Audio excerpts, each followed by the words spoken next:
All right. Good morning, everybody. Good Or morning. afternoon, I think, for some Morning. of us, maybe. Morning.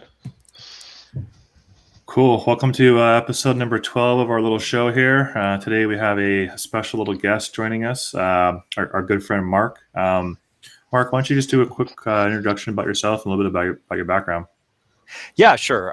Mark Sangster. I'm the VP of Industry Security Strategies with eCentar, which kind of big fancy term for I spend a lot of time with our clients at the executive level talking about things like cybersecurity risk and how do they communicate with their IT teams and how do they put programs in place to protect their business. Cool. Brian, Sammy, just for keep things consistent. Definitely. Well, there is no safe harbor, Mark. So anyways, I had to get that in there somehow. So I'm Brian Gibbs, the CISO over at Triden Group. Sammy? Yeah, and I'm Sammy Menard, the Senior Security Principal over here at Triden Group. And Derek Poker over here, CTO and one of the founders for Triden Group. So I think we got a pretty interesting show today. We're kind of continuing our theme with ransomware. Seems to be always in the news here and it keeps popping up more and more. And, some more interesting things have come across this. And I think today we want to kind of just go over some of the latest, Conti and what we've seen around that and some of the FBI press releases around it and, diving into a little, some details towards the end here about what users can do to kind of protect themselves and what we're seeing. So I don't know, Brian, you want to kind of start us off about some of your thoughts about what you've seen so far on the Conti and what you've read? Well, I always go back to, I haven't said it in a couple episodes, the basics, if you will, right? So buzzword. I was talking to a neighbor the other day and it just came down to just the basics overall, right? Are you even communicating with the business and understanding what's the critical data in that business? Are you doing basic things like two-factor authentication? Are you using appropriate passwords? Just some of the basic hygiene overall just keeps seeming to be the theme that pops up over and over and over again. So I go back to that point with this, like remote desktop and having that port open. I just think of, when everybody was rushing out the door to go home with these stay-at-home orders that popped up, that there's probably ports still open on firewalls. And that's why these attacks continue to happen, right? And it's so easy to go out on the internet and go to all the different websites that can track all this type of stuff and dial that in. So that's just kind of how I kick it off here is in the readings and the reviews and the recommendations that pop up in there. I go back to my common theme of always the basics that we have to cover. Yeah. And it looks like this one, from this perspective, we kind of covered dark side a little bit last week. It seems like there's a lot of similarities, right? It's kind of the ransomware as a service. There's almost like the phone support type model. But it seems like this one, Mark, and kind of what your opinion on this one is really targeting more of like healthcare, first responder. And to me, that seems, it's kind of critical infrastructure, right? I mean, if you're affecting hospitals or 911 dispatch, that can have a real life impact on, someone's life and death situation. So it's kind of getting pretty scary, I would say, right? Now it's not just, hey, going after law firms and data, it's actually affecting a real life situation. And I'm sure you've seen a lot of this in your experience, right? Yeah, no, absolutely. Like with healthcare, in fact, there was a report out of Vanderbilt University, I think with the University of Florida as well, where they actually went back and they looked at, I think it was like 3,000 ransomware attacks across all these healthcare institutions in the US and in the UK. And what they actually found was something like, it was less than 1%, but like 0.3% increase in fatalities following, I think, the 3-month period post ransomware, right? And I know that doesn't sound like a huge number, but when you take a look at it, it literally means, when they're shutting down these institutions and it delays critical patient care. So, cardiac problems, for example, people do die from this stuff, right? And I do think these gangs, they're going to continue going after infrastructure because one of the things I see is, when they're successful, right, as in they're able to infiltrate the organization, they cripple it, they get a ransomware payment, they go, well, that was profitable. Mm-hmm. They kind of hone their skill a little bit, like what's a way of upping the likelihood that doctor is going to click on the link or whatever, and then they kind of lather, rinse, repeat. And it was the same thing with, Colonial Pipeline, last week or the week before, where, now when you see the 6 o'clock news and the devastation and the panic, like people running to the pumps and then, going as far as to buy toilet paper because they thought, shipping and trucking was going to come down, right? They know the impact they have. And, beyond the obvious immediate profit, sowing that confusion, mistrust between, the citizens and the government and all that kind of stuff. That's what, state-sponsored actors they're after. Yeah, it's getting. Go ahead, Sammy.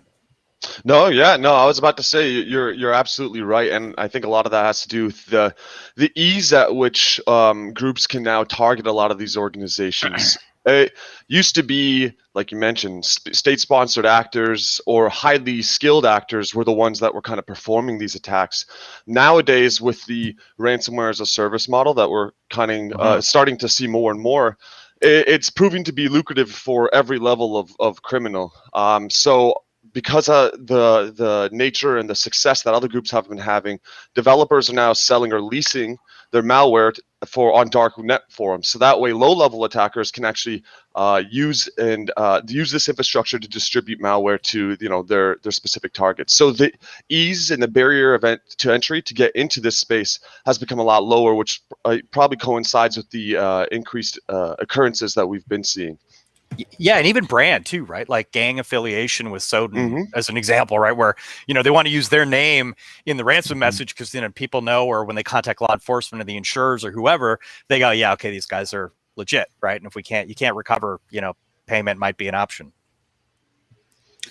Yeah, that's very interesting you say that, right? It's almost like, this is becoming its own like branding exercise and who you're affiliated with. And I think one of the interesting things, and, Sammy, I kind of maybe want your point on this one too, is, it seems like, some of these, gangs and whatnot are using, legitimate tooling kind of turned weaponized, right? Like Cobalt Strike and a few other things. Yeah.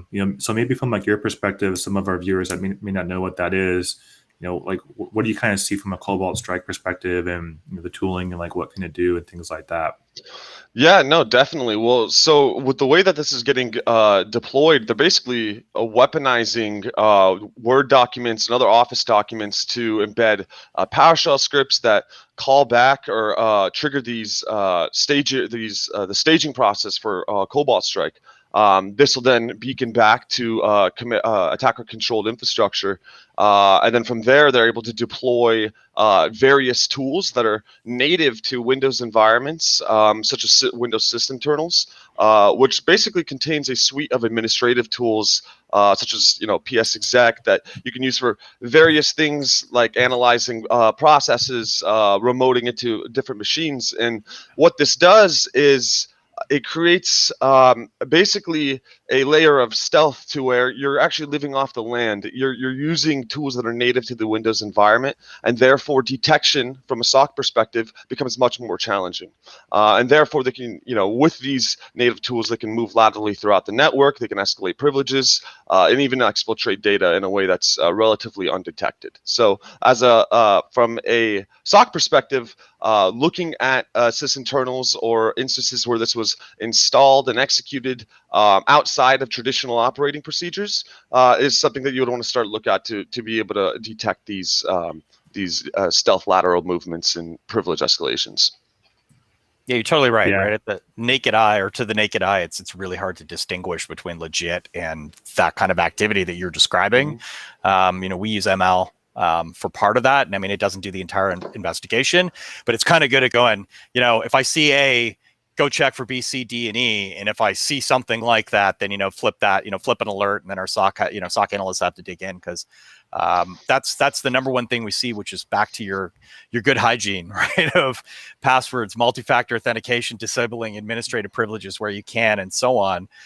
You knock away, 80% of the risk here, and at least for your SOC people, those analysts now they're focusing on the really threatening stuff versus all that kind of background radiation and noise.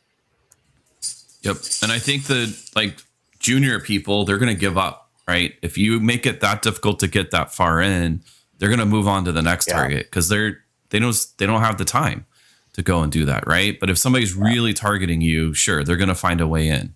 Right. All you got to do is walk around the back door and you're in type of thing. So totally. Three little pigs kind of defense.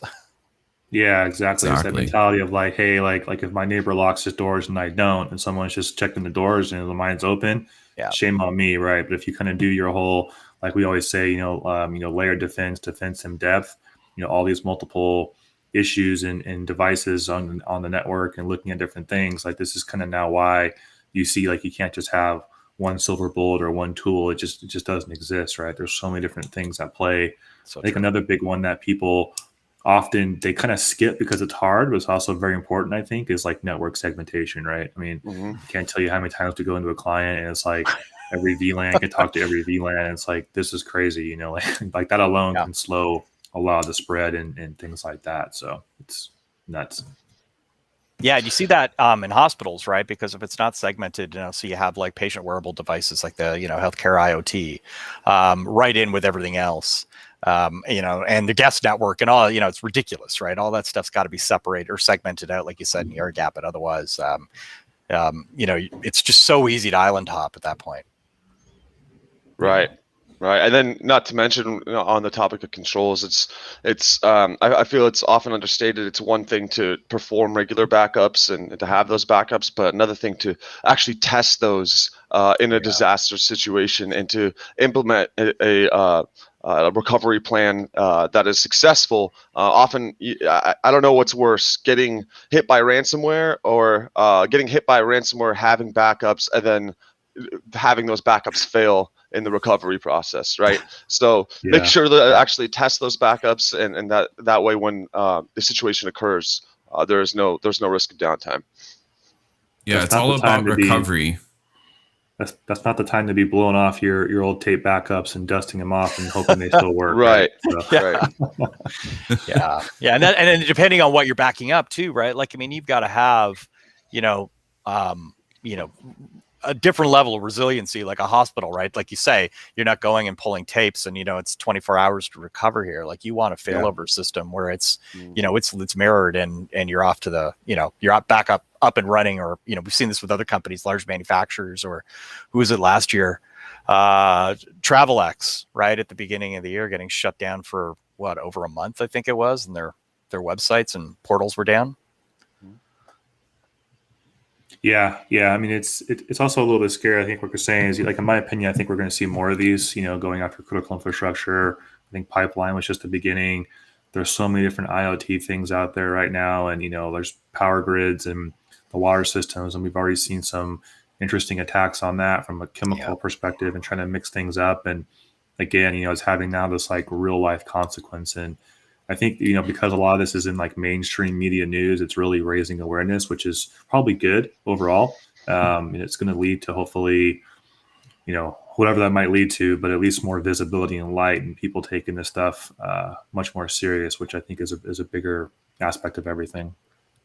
Yeah, that's interesting. You're right. Like these types of attacks affect, everyday people, right? Versus, an attack on a manufacturing facility or something like that. It gets shut down and it's down for a few days. And yes, there's the cost and all that kind of stuff. But, other than maybe a delay of getting, whatever, pool supplies or something, you don't really notice the difference. But now you go to the pump and you can't get gas for a week, or you go to the hospital and they can't treat you, or, elective surgeries are being canceled, like things like that. You continue doing that, you affect, and like you said, or shutting off water. This is going to get to the point where you're going to see a lot of screaming with, I think, people looking at the government and law enforcement at that point, kind of saying, like, you guys got to stop this stuff, right? Like, how are you? You're not protecting us effectively, and I think there's an element of truth in that, right? Because the reality is, this is kind of like a, cyber Cold War, right? Like we're, that this kind of stuff's going on, but it's starting to take its toll and it's starting to have victims. Yeah, and it's probably very underreported, the real world impact of these things. You often hear about the financial impact, but I saw very little about how the people on the East Coast were affected by the Colonial Pipeline hack, and you did see a little bit of that, but highlighting that, I believe, creates a sense of urgency towards creating remediation and prevention plans for ransomware. And as a victim of ransomware, it can be confusing on what to do, especially if you're not a cyber-focused organization. And in my opinion, that's probably the first thing you have to work on as an organization, is creating that cybersecurity culture and that awareness, even if you have nothing to do with InfoSec, because honestly, at this point, it does apply to you. Your digital health is important, regardless of what position you are in the company. But that said, and my question to you guys is, because this is something that's a little bit controversial. I have my stance on it based on some research, and other companies have their own stance on it. But when an organization goes through something like this, do you believe that they should pay the ransom? And if they do not, if they shouldn't, what are the circumstances and why? Who wants to go first? All right, I'll go. So I think I think here, paying a ransom should be your absolute last resort, right? For lots of reasons. Obviously, the macro reasons are the more ransoms that get paid, the more attractive a criminal prospectus is to those gangs, right? So the more it's going to happen, unfortunately, I think is the reality, right? But I think too many companies, I think when you talk about, Sammy, like their resiliency and their understanding of the risk, I think they don't get it. So they've got these misconceptions like, well, we've got backups and we'll just restore, and that like is I wave my magic wand like Harry Potter and it happens, right. Or we have insurance, so like who cares, we got to pay $5 million, big deal, right? And I think when you see the stories like Colonial Pipeline where they paid out, reportedly paid out $5 million or close to, I think that almost kind of normalizes it at the executive level. And the problem is, I think people, until they experience this, don't understand just how like freaking painful this is, right? And it's not just paying out money, like you said. There's so much more to it. And we saw Treasury, right? Last year, Treasury came out and said, if you pay it, you better make sure that the recipient's not on the OFAC list, right? Foreign assets control. Otherwise, you're violating several pretty serious federal laws. Yeah, I think to your point, like that's where it gets really tricky. It's like, some companies just see it as, okay, well, if my ransom is only 5 million, but to them, like their bottom line is, $5 million a day or an hour. They're just going to say, well, it's cheaper for me to pay it. But then, now we've seen stories where insurance companies now are saying, hey, like, we're not going to pay it or back it up. And I think even there was I forget I don't have it in front of me, but one of the insurance companies actually got targeted after they said, hey, like, we're not going to reimburse you if you pay ransomware payments. I think it was somewhere in France. Yeah, that was AXA. Yeah. That's the one. Yeah. So I think it becomes I want to say like this moral dilemma, but, it's kind of a combination of morality and technology where, like, if you have no resort, you might be desperate and you just say, hey, I'm going to pay it. But then it comes back to saying, okay, well, if you pay it, well, you paid once. So how long before I hit you in 3 months and just pop right back in? I think that's the bigger issue. Or, what happens after a company has to pay it and disclose to the shareholders and this and that. So there's, I don't know, it's a whole crazy issue that unfortunately there's no, good or great answer on the whole thing. It's every situation is a little bit different, but I think the general consensus is, hey, like, do not pay if you can prevent it, type of a thing. Yeah, definitely. I mean, at that point, you're really looking at, you just continue to enable the bad guys. So every time a $40 million payment goes out the door, or that 2 or 4.4 for Colonial Pipeline, depending on whatever the Bitcoin was that day. Yep.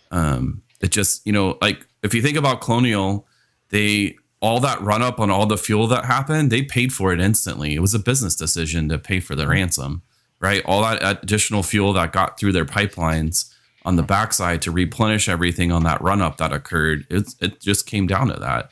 So when you look at it, ransomware is now a boardroom discussion, right? It's probably a line item on a budget somewhere because it's probably covered under cybersecurity policy, et cetera. But when you're in the Wall Street Journal, you're in Forbes, like all those, this ransomware is in all those magazines now that executives read. It's on CNBC, right? So they see it on the stock updates and all that type of stuff. It's a talked about topic. And so it comes down to the business resiliency decision.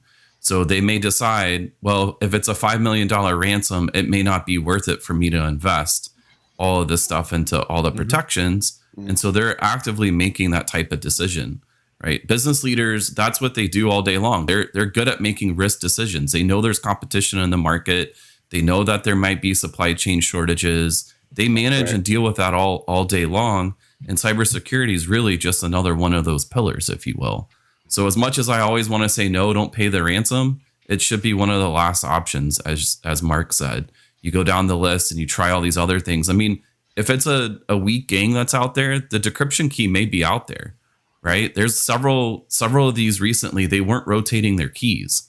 So when the first person got that decryption key, they were able to use that to decrypt other ransom people that were ransom because they weren't rotating their keys, as an example. And then I guess finally, like just thinking about the cost perspective of all of that, right? Like just, yeah, the cybersecurity insurance could go sky high if you do pay that. So you got to leverage all of that if you're going to make the claim or not from that perspective. Yeah. And just looking at some numbers at a high level, Kaspersky did a global study of about 15,000 consumers, and they found that about more than half of them paid the ransom to restore access to their data, but only about 29% of those victims were able to restore all of their encrypted or blocked files. So even if you pay the ransom, there's actually no guarantee that you're going to get your data back. You're relying on the credibility of this particular hacker group, and they're a criminal group. So, inherently, they're not very trustworthy. But you actually brought up a super interesting point, Derek, with the insurance companies and how they would be refusing to pay. I've read a lot more recently about these groups bypassing this by using different coercion efforts or methods to, they would basically email the victim customers' partners or their clients directly and let them know that their data will be leaked or whatnot, and that puts pressure on the victim to actually therefore pay the ransom. Because they don't want to either reputational damage. Now you have your stakeholders calling you and asking about the situation. So sometimes it's not as simple as if you want to pay it or not. Sometimes your hand is forced. So that's an interesting thing to think about. And if you do pay it, how are you guaranteed they really deleted your data? You can't. So, there is no guarantee. Like you said, there's no honor among thieves sometimes, right? Unfortunately, there's no Better Business Bureau for the Conti Ransomware as a Service platform. Yeah, that's right. Yeah, exactly. TripAdvisor for Yelp. 2 out of 5 stars. Yeah. And then they make all the promises, right? Like even DarkSide came out afterwards, went, "Whoops, it was one of our little sub gangs, and we didn't realize they got in the pipeline." Like whatever, right? They're just saying that because they're terrified that a Hellfire missile's going over them. Drone strikes on the way, right? Yeah, drone strikes on the way, and and it was the same thing with was it Soden last year with some of the the lab attacks, right? That were involved in developing vaccines, right? And then they said, again, well, we didn't realize we're just sowing our attacks. We just happen to get these places. Like that's total crap, right? Yeah, our bad. Right. Yeah, exactly. We all know that's just crap. But of course, they didn't stop, right? It's and if just back to the insurance for a moment too, I think what's going to happen here is if companies sort of just lay on claims constantly, you're going to see, like you said, premiums are going up. And I spoke to one insurer last week who specializes in manufacturing, and they basically said that they're getting tighter on A, like what they're covering, and then B, what kind of requirements are around it. So for example, you can't just go and pay the ransom and then turn around and go, oh, I'm making $5 million claim because I just paid $5 million in ransom. They have to be notified ahead of time, and often they have to be the ones who kind of negotiate. And even there, they came out and admitted, and I think there was another story of was it CRA, the insurer, who basically said that they felt that criminals were actually, when they got into your environment, were actually looking for things like insurance policy documents and so on, so that they could engineer out like what you had in coverage before they actually attack or detonate, I should say, because in that they know like you're capable of paying 10 million or 3 million or it's kind of like they know exactly where you should to, right? It's pretty clever and terrifying. They know their customer very well. That's really what it comes down to. I mean, it's scary actually. I mean, like they probably know the business better than most people that work there at some point. It's oh yeah, it's nuts. Yeah, publicly traded companies, you can go get all their financials. I mean, that's what DarkSide was doing, and they knew Right. just the point that they could go to charge for that, where they would just be financial sense to pay it and go on and not sink the business, right? Yeah. Yeah, and front running trades on that too, right? You steal the info, and if the stock's going up or down on Monday, right, and then you can buy or sell accordingly on Friday, and that's that is insider trading by SEC definition, right? So at what point are they going to get held accountable? I mean, they're not intentionally doing it, but I think if they have a laissez-faire approach to their security, maybe they will be to some degree culpable. Yeah, they kind of understand, hey, it's year in, quarter in, sales are up, sales are down. They got the meetings coming up, so it's all part of their strategy. It's not just about technology anymore, right? It's really about the business and the numbers, which is risk management, crazy. Really. Yeah. And Sammy, you talked about earlier when you talked about companies not recognizing that, like, wasn't it? Didn't they blame? Sorry, SolarWinds. I mean, didn't they blame an intern or something? And we saw that before, like with Capital One, where it's like, some junior person, didn't configure the cloud firewall properly, or there's an insurance company that we worked with who, after the fact, kind of said, oh, it was a bad apple. Some dealer decided to take all the client data and take off with it and quit and go to another company. It's like, well, that's not the only factor here, right? You know what I mean? Like, was the intern trained? Did they have enough, staff in like Capital One, right? I mean, that's where they got burned. They came out and said, hey, you guys actually had knew your security team, and you refused to budget for things like vulnerability management and patching and all that kind of stuff. And it's like, wouldn't say you got what you deserve, but it's a little bit of, you certainly set yourself up for it. Well, it's an easy scapegoat, right? I mean, you don't want to be told that you have a crummy security awareness training program and you need to invest however much a year to get everybody up to speed, or that your system and application hardening process for your IT team's terrible, right? It's easy to point out one individual factor and be like, that's the silver bullet, that's what caused this. It's not going to happen again in the future. So no, but like I was just mentioning, really it's going to come back to those operational policies and procedures that prevent this. Because I think the initial point of compromise here was from a phishing attempt.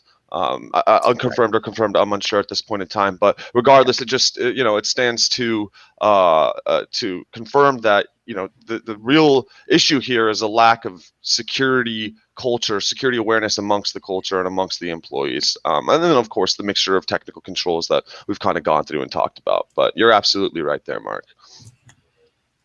Yeah, it was interesting about SolarWinds because he spoke at the RSA conference, the CEO, last week. Right. And so there's like a 30-minute update on kind of like what went on there. And he was willing not to come over as the CEO at the time, even though he had accepted the position. And because of that rough time that they were going through, is like, if it's not the right time for me to come in because of this, like, we'll let the current CEO ride through this, because you don't want a lot of change when you're going through a firefight like that, right? Yeah. But they were able to work together and kind of push that forward. So it's interesting, if anybody wants to go watch, it's out there on YouTube. They posted the 30-minute video on that. Yeah, you know what? I think it's interesting when companies do that. There was another, do you remember in the NotPetya attacks a couple of years ago, DLA Piper is a large law firm that was hit and sort of publicly, became public, right? Somebody put a whiteboard in the lobby.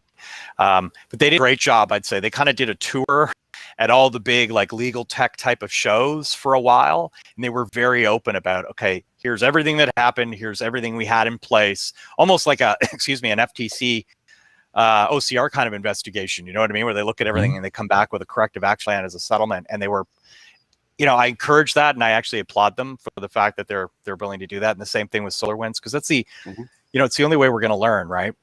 Otherwise, these things happen in a boardroom in private, right? And we never know all the real contributing factors and what we can do to prevent them. Yeah, I think if more companies kind of do that, it becomes like these case studies, and it's like, hey, like what did we learn in this? How can we help you? And almost like this, like RCA of like an outage kind of thing you typically do with a customer or a project. It's like it's kind of like, I mean, obviously it's embarrassing probably to a lot of people, but I think to your point, it helps the community learn and get stronger, and that's the only way that we can kind of overcome some of these things, because it's so relevant. Yeah, it's almost like Deepwater Horizon. Right after that, there were like 3 major investigations into that. Right, the Congress and BP itself, and so on, and I think the Coast Guard. And that stuff's extremely useful because now what the hundreds of factors that went into that. Excuse me. And same thing here, right? Like you're right. If we can share, again, it's not about liability, but if we can start to share this and say, what are the things you found, like right back to the beginning, if they just had, better password hygiene, or they were using multi-factor authentication, right? This wouldn't have happened, or at least it would have been harder for it to occur, and more likely that it would have been detected in layered defense. Yeah, it goes back to the whole, defense mechanisms, and like you said, no silver bullet. And I think a big common thing we see is just, the phishing and that kind of human element. I don't like using the term human firewall because it's overused, but it's also important, right? I mean, your users have a lot of access, and, phishing is so easy to do and so easy to run. And it just takes, I tell people, it just takes one click sometimes, and then that's all you need. So, yeah. You can't patch your employees, unfortunately. You can, but you can't. Not yet. You can't teach them.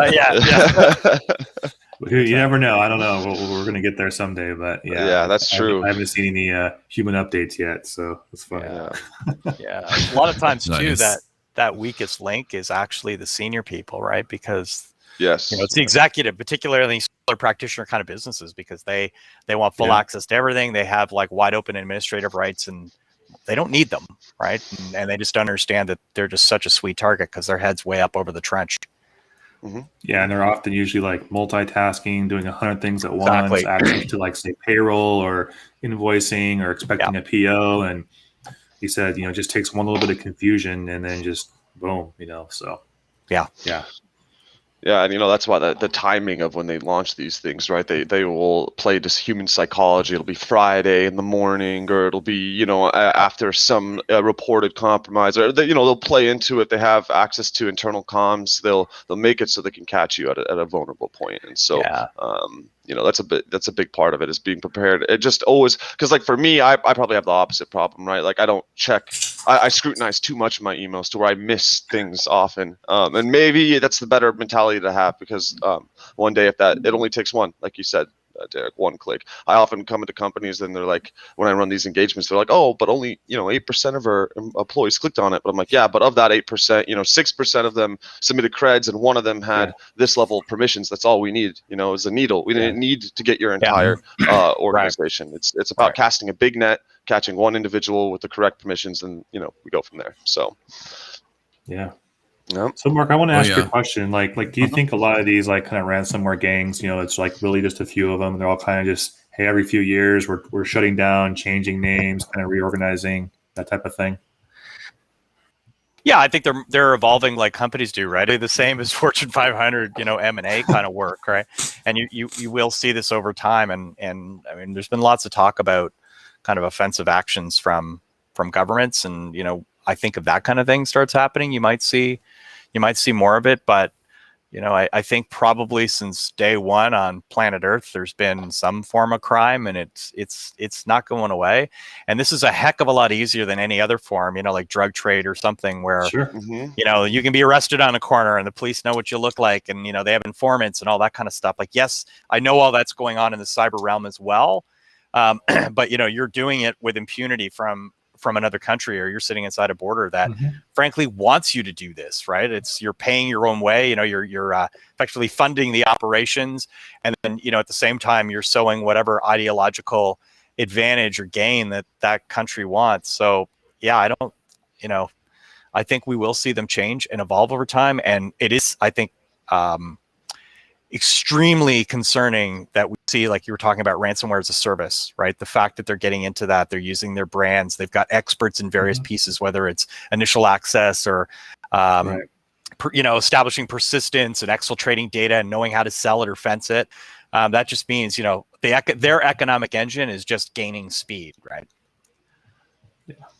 Yeah, and it's a lot of to your point, it's a lot of the same individuals that start up these newer groups, right? They all come from a previous group. Not always, but oftentimes they come from a previous group. Like a lot of this Conti ransomware as a service platform was believed to stem from, I believe, the Ryuk ransomware. So and so that just shows that it's the same individuals that are kind of working or splitting off and creating their own groups, and that's why it's kind of like. It's kind of, what is that game where you hit one of the at the circus, the whack-a-mole, right? Yeah, exactly. It's like whack-a-mole. You're never going to get every single one of them, and not to mention you mentioned them being kind of like organizations. Well, there are now larger organizations that have multiple ransomware as a service platforms with different operating modi operandi. So it's a totally diverse and distributed market, and in doing so they actually create a lot of obfuscation for their own identity, like you were mentioning, by operating through all of these separate service platforms. So finding the single individual or the group of individuals that keep continuing to propagate these things becomes increasingly difficult. So I think it makes it tough too, because people see this as like a like faceless crime, right? There's no like single person on the news we see like, oh, like that's the person responsible. It's behind the keyboard. It's the whole hacker culture of like, I'm in a hoodie in a basement somewhere. So I think it makes it tough for people to kind of like put that face to a crime, if you will, and it just makes it tougher, like you were saying.